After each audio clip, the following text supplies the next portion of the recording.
ही reel जर तुझ्यापर्यंत आली असणार ना तर स्किप नको करूस. तुला खूप छान माहिती देतोस.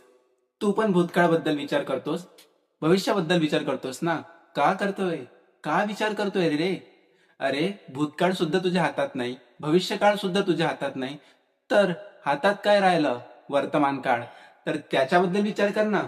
तू ज्या क्षणाला विनाकारण विचार करतोयस त्या क्षणाला काहीही अर्थ नाही. तू जेव्हा ओव्हरथिंक करता ना, तुझ्या फक्त विचारांची देवाणघेवाण चालतं. तुला काहीही कळत नसतं. फक्त तू विचारांमध्ये गुंतला जात असतं. ओव्हरथिंक केल्याने प्रश्न सुटत नाही. फक्त आपलेच विचार आपल्यालाच विचारांशी भांडत असतात. काही गोष्टी ना काळावर सोडून द्यायच्या असतात. आलेला काळ कधीही क्षण बदलवत असतो. लोकांचं काय? अरे लोक काय म्हणतील? अरे लोक काय म्हणतील याचा विचार केला असता तर ही रील तुझ्यापर्यंत पोहोचलीच नसती.